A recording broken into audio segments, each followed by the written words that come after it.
Today we're going to look at film music. Specifically, we're going to compare and contrast the impact of different pieces of music on a film scene. The clip we're going to discuss is the space station docking scene from Stanley Kubrick's 1968 film 2001, A Space Odyssey. But before we start traveling through space, I want to provide a little bit of context on the creation of film scores. Historically, the last element added to a film, the final piece of a puzzle, is the music.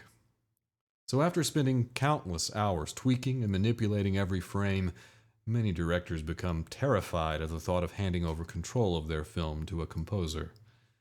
So to regain control over their project, many filmmakers choose to create a temporary score from pre-recorded music to help them decide the role music will play. The implementation of a temp score allows filmmakers to choose a musical language that will match the mood and style of the film long before hiring a composer. After editing the film to this temp score, these pre-existing works then serve as both stylistic and structural models that the composer will imitate.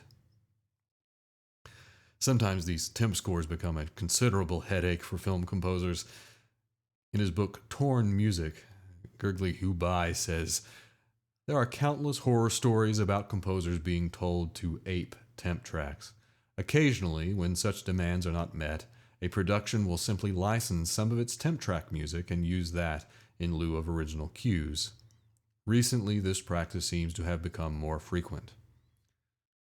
So temp tracks often become frustrating as filmmakers become so acclimated to the temp music that directors quickly dismiss anything a composer writes for the film.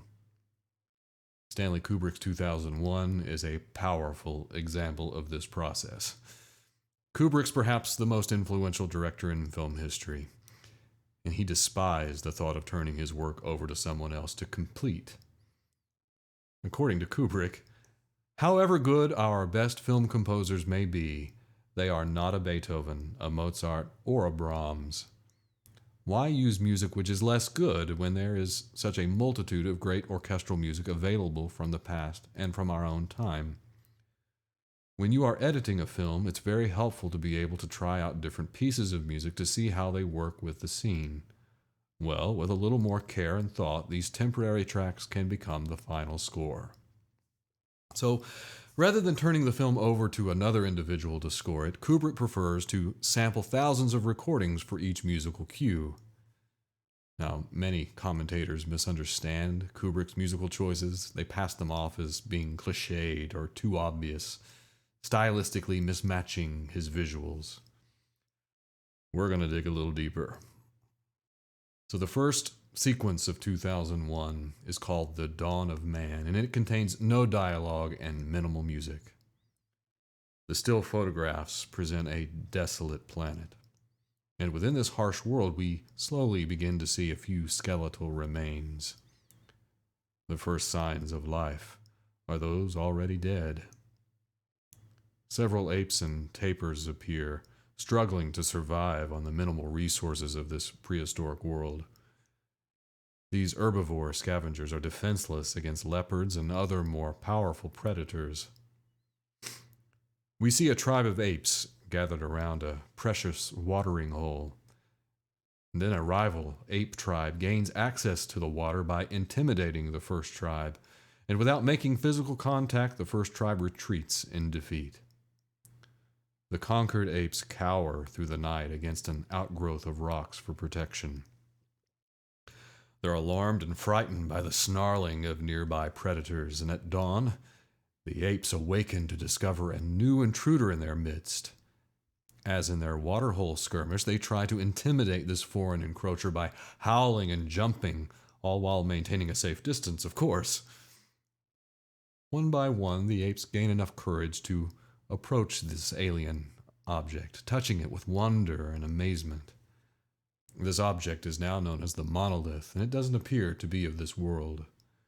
So after interacting with this monolith, the group's alpha male, named Moonwatcher, begins rummaging through some skeletal remains, and with a slight cock of his head, a spark of creativity strikes inside him.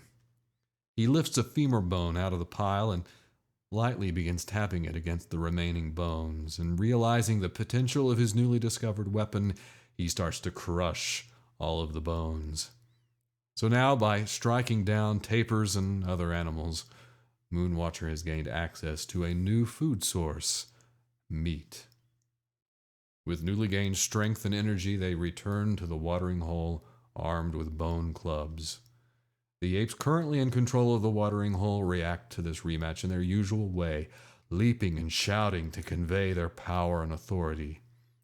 The more innovative apes, however, taunt their enemies, urging them to draw closer. When Moonwatcher finally confronts the opposing alpha male, he strikes him with his club, and after landing this first blow, the rest of the tribe takes turns bludgeoning him, to the bewilderment and horror of the now vanquished tribe. Moonwatcher celebrates their conquest by throwing his weapon into the air. As it begins its descent, the bone is replaced on the screen by a space satellite. It's a temporal match cut 4 million years into the future.